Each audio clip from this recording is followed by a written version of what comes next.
New York, 11 septembre 2001. À 8h46, un Boeing d'American Airlines percute à 790 km/h la tour nord du World Trade Center. Détourné à Boston après son décollage, le vol se termine entre le 93e et le 99e étage. La tour s'enflamme. À 9h03, un deuxième Boeing, également parti de Boston, transperce la tour sud à 950 km/h entre le 77e et le 85e étage.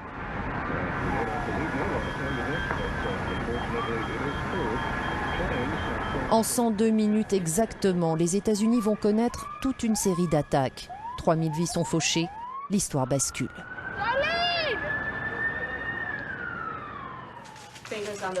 À 9h05, George W. Bush, en visite dans une école primaire de Sarasota en Floride, est informé de la situation.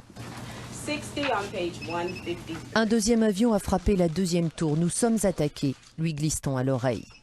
Il faut plusieurs minutes au président américain pour prendre la mesure de la situation et quitter la salle de classe. Il fait sa première déclaration à 9h30 précise. Aujourd'hui, nous avons vécu une tragédie nationale. 2 avions se sont écrasés sur le World Trade Center dans ce qui a tout l'air d'être une attaque terroriste contre notre pays.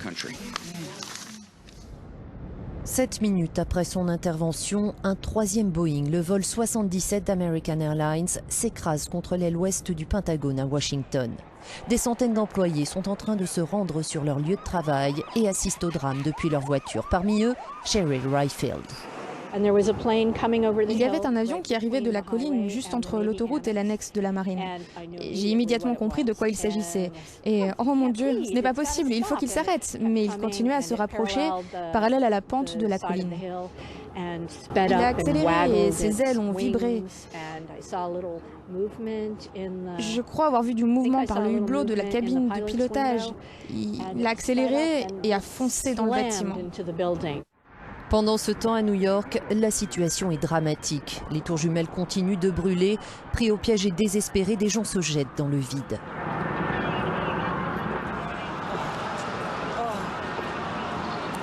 À 9h59, la tour sud, touchée 56 minutes plus tôt, s'effondre dans un déluge de feu, d'acier et de poussière. La violence est telle que des centaines de victimes vont disparaître sans qu'on puisse retrouver la moindre trace d'ADN. Pas de répit pour l'Amérique ce 11 septembre 2001. À 10h03, un quatrième Boeing, celui-ci de la United Airlines, s'écrase dans un champ de Pennsylvanie. Le vol 93 avait été détourné dans le New Jersey, mais certains passagers alertés par portable de ce qui se passait à New York ont résisté aux terroristes. Leur cible était probablement la Maison-Blanche ou le Congrès. 10h28, à New York, la tour nord s'écroule à son tour, 1h42 après avoir été éventrée par le premier avion. Les attentats du World Trade Center feront 2606 morts. À 13h04, George W. Bush, évacué sur la base aérienne de Barksdale en Louisiane, place les forces armées en état d'alerte maximum. Avant d'être transféré vers le Nebraska, il enregistre ce message. La liberté a été attaquée ce matin par un lâche sans visage et la liberté sera défendue. Je veux de nouveau assurer aux Américains que toutes les ressources du gouvernement fédéral sont mobilisées aux côtés des autorités locales pour sauver des vies et aider les victimes de ces attaques.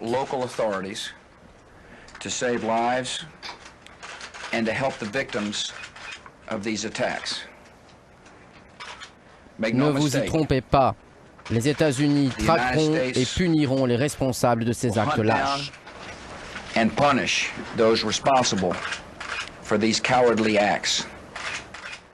Très vite, les Américains vont découvrir le visage des terroristes, capturés par les caméras de sécurité des aéroports, alors qu'ils embarquaient pour perpétrer la pire attaque contre l'Amérique depuis Pearl Harbor.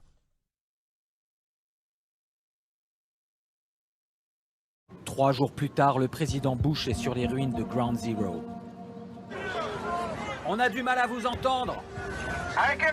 Moi, je peux vous entendre.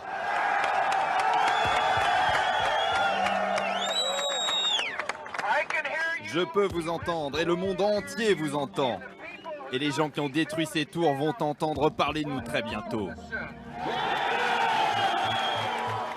Le lancement des 20 années suivantes d'intervention américaine en Afghanistan et en Irak, pour quelques revanches et beaucoup d'amertume.